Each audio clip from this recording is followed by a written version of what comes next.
A kú déédé àsìkò yìí, kókó inú ìwé ìròyìn la mú wá fún yín láti inú àwọn ìwé ìròyìn ilẹ̀ Nàìjíríà. Orúkọ tèmi ni Ọmágbémisọ́lá Ọmọlọ́rọ̀mádẹ. Nínú òjò ni àwọn òṣìṣẹ́-fẹ̀yìntì ọlọ́pàá ṣe àgbékalẹ̀ ìfẹ̀hónúhàn ní ẹnu ọ̀nà àbáwọlé sí ilé ìgbìmọ̀ ìjọba àpapọ̀ ìlú Àbújá. Àwọn olùfẹ̀hónúhàn ni wọ́n ń béèrè kí wọ́n yọ wọ́n kúrò ní àjọ ìkówó ìfẹ̀yìntì sí Contributory Pension Scheme. Nígbà tí ó ń sọ̀rọ̀ níbi ìfẹ̀hónúhàn, Chief Superintendent of Police tí ó ti fẹ̀yìntì kan CSP Maniu Lawal ké sí ìjọba kí ó yọ òṣìṣẹ́-fẹ̀yìntì ọlọ́pàá kúrò ní pension scheme tí ó ṣe àpèjúwe ní ọ̀nà àti lọ́ wọn lọ́wọ́ gbà tí kò lẹ́tọ̀ọ́. Lawal ṣàlàyé wípé òun ti wà ní ẹni ọdún 67, ọ̀pọ̀ nínú wọn ló ti wà láàrin 60 sí 90 ọdún. Àwọn ti sin orílẹ̀-èdè tọkàntọkàn, àwọn sì lẹ́tọ̀ọ́ sí ìfẹ̀yìntì pẹ̀lú iyì, ṣùgbọ́n pension scheme yìí ti sọ wọ́n di ẹdun arinlẹ̀. Ó jẹ́ ẹ̀tọ́ wọn láti béèrè ohun tí wọ́n bá fẹ́. Pẹ̀lú bí òjò ṣe ń rọ̀ tó, àwọn olùfẹ̀hónúhàn yìí lérí láti má kúrò títí àwọn adarí ilé ìgbìmọ̀ á fi dá sí ọ̀rọ̀ wọn, bí àwọn agbófinró ṣe ń ṣe àmójútó kí ó má bàa sí ìtàpá sí òfin. Lẹ́yìn èyí ni iléeṣẹ́ ọlọ́pàá ké gbàjarè lórí ìgbìyànjú àwọn kan láti já ìfẹ̀hónúhàn gbà lọ́wọ́ àwọn òṣìṣẹ́-fẹ̀yìntì ọlọ́pàá tí wọ́n ń ṣe ìfẹ̀hónúhàn oníwọ́ọ́rọ́wọ́ lórí àlékún àǹfààní àjẹmọ́nú wọn. Àwọn olùfẹ̀hónúhàn yìí fi ilé ìgbìmọ̀ sílẹ̀ láti dí ojúnà àbáwọlé sí olú iléeṣẹ́ ọlọ́pàá pa pẹ̀lú gbogbo ẹ̀bẹ̀ wípé kí wọ́n fi ọgbà olú iléeṣẹ́ sílẹ̀.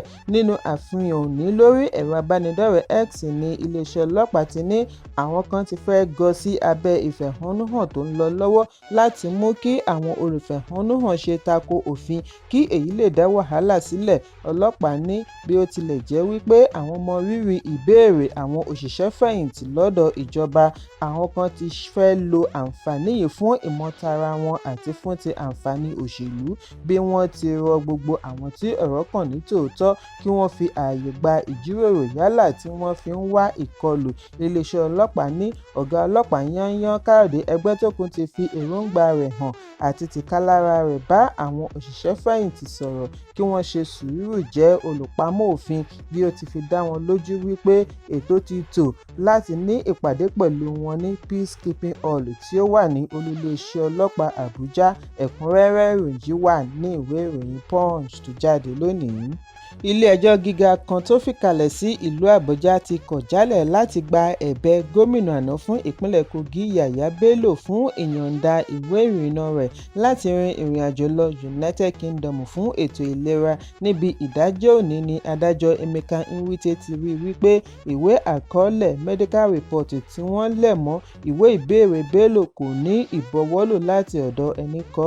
Adájọ́ Nwite fìdí ẹ̀ múlẹ̀ wípé ìwé àkọọ́lẹ̀ tí wọ́n kà kún ẹsibít kejì tí dókítà ṣe àgbékalẹ̀ kò ní òǹtẹ̀, fún ìdí èyí kò ṣe ìtẹ́wọ́gbà. Adájọ́ tẹnumọ́ wípé ìwé tí kò bá ní òǹtẹ̀ kì í ṣe ojúlówó. Olùjẹ́jọ́ ti kùnà àti pèsè ẹ̀rí tó pójú òṣùwọ̀n síwájú ilé-ẹjọ́ kí wọ́n tó lè yọ̀ǹda ìwé ìrìnnà rẹ̀ fún un láti rin ìrìnàjò. Ẹ̀kúnrẹ́rẹ́ ìròyìn wà ní ìwé ìròyìn The Nation tó jáde lónìí. Ikọ̀ ọlọ́pàá ìpínlẹ̀ Delta ti fi ọwọ́ ṣìkún òfin mú ọ̀gbẹ́ni ẹni ọdún 17 kan Kelvin Ọbápòrò lórí ẹ̀sùn ìṣekúpa olólùfẹ́ rẹ̀ kan àti ìyá àwọn ọmọ rẹ̀ ọkùnrin méjèèjì tí wọ́n pe orúkọ rẹ̀ ní Excellence. Alukoro ọlọ́pàá ìpínlẹ̀ Bright Edafe fìdí ìṣẹ̀lẹ̀ yìí múlẹ̀ lánàá ní ìlú Asaba, bí ó ti ní ìṣẹ̀lẹ̀ yìí wáyé láàrin ọjọ́ 26 àti 27 oṣù kẹfà ọdún 2025 ní agbègbè Sapele.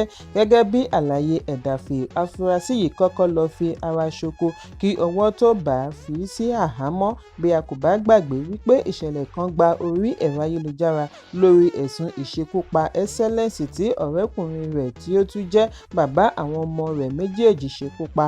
Fún àwọn tí wọ́n ń béèrè fún ìdájọ́ òdodo fún Excellence, Edafe ní àwọn fẹ́ fi tó aráàlú létí wípé afurasí aṣekúpani ti wà ní àkàtà ọlọ́pàá, àwọn sì rí dájú wípé ó fi ojú ba ilé-ẹjọ́ láìpẹ́. Níbi àpatẹnujẹ́wọ́ ni Ọbápòrò ti jẹ́wọ́ ẹ̀ṣẹ̀ tí ó ní ọtí ni ó mú òun ṣìwàwù ní ọjọ́ náà. Afurasí yìí ṣàlàyé wípé owó nọ̀bì hookup ní olólùfẹ́ rẹ̀ ń ṣe. Gbogbo ìgbà tí ó bá ti wá sí ilé rẹ̀ ni ó máa ń mú aṣọ mìíràn dání láti fi pààrọ̀ gba ọ̀dọ̀ ọkùnrin mìíràn lọ. Ní ọjọ́ burúkú èṣù gbomimu yìí, àríyànjiyàn bẹ́ sílẹ̀ ni obìnrin yìí súré mú ọ̀bẹ lòun náà yọ hámà. Ó ní òun gbá hámà mọ́ lórí lẹ́ẹ̀mẹ́ta ni ó yọrí sí ikú rẹ̀.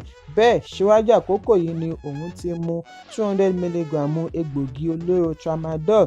Àṣìṣe ni èyí kí wọ́n fi orí jìn. Bákan náà ni Ọ̀bápòrorò jẹ́wọ́ wípé òun lọ́wọ́ nínú jìbìtì orí ẹ̀rọ ayélujára internet fraud tí gbogbo ènìyàn mọ̀ sí yahoo yahoo, bí ó ti fi àbámọ̀ rẹ̀ hàn sí ìṣekúpa ìyá àwọn ọmọ rẹ̀. Ẹ̀kúnrẹ́rẹ́ ìròyìn wà nínú ìwé ìròyìn The Nation tó jáde lónìí. Kò dín ní ènìyàn 19 tí ó di olóògbé tí ọ̀pọ̀ fi ara pa lẹ́yìn tí ọkọ̀ jagunjagun ojú òfurufú fighter jet já lulẹ̀ sí iléèwé kan lónìí ọjọ́ Ajé ní Dhaka, ilẹ̀ Bangladesh. Ayàwòrán láti iléeṣẹ́ ìròyìn AFP ṣe àwòrán bí àwọn òṣìṣẹ́ alámòjútó ìṣẹ̀lẹ̀ pàjáwìrì àti panápaná ṣe ń kó àwọn akẹ́kọ̀ọ́ tí wọ́n fi ara pa lórí stretcher tí àwọn ológun náà ń bá wọn kó àjókù ọkọ̀ kúrò níbi ìṣẹ̀lẹ̀.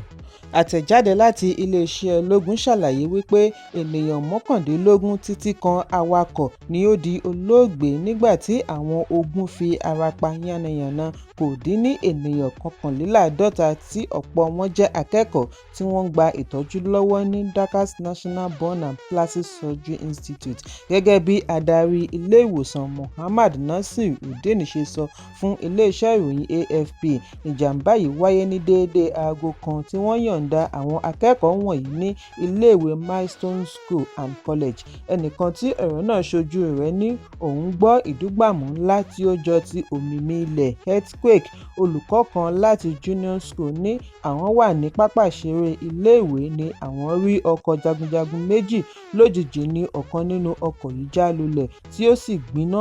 Ìjọba fìdíhe Muhammad Yunus ti wá kéde ìsinmi ọjọ́ kan tí yóò wáyé lọ́la ọjọ́ Ìṣẹ́gun fún ìdárò àwọn tí ó di olóògbé. Nínú àfihàn orí ẹ̀rọ abánidọ́rẹ̀ẹ́ X ni Yunus ti fi ìbánikẹ́dùn rẹ̀ hàn lórí ìjàmbá tí òbí, iléeṣẹ́ ológun, olùkọ́ àti gbogbo òṣìṣẹ́ kojú látàrí ìjàmbá tí kò látúnṣe yìí. Wọ́n ní ìjàmbá yìí ni ó burú jùlọ láti bí ọdún mọ́dún sẹ́yìn. Èyí tí ó dàbí rẹ̀ wáyé ní ọdún 1984 níbi tí gbogbo ènìyàn 51 tí ó wà nínú ọkọ̀ ti di olóògbé. Oṣù tí ó kọjá ní ọkọ̀ òfurufú akérò kan náà já lulẹ̀ nítòsí India tí ó ṣekú pa ènìyàn 260 tí ó wà nínú ọkọ̀.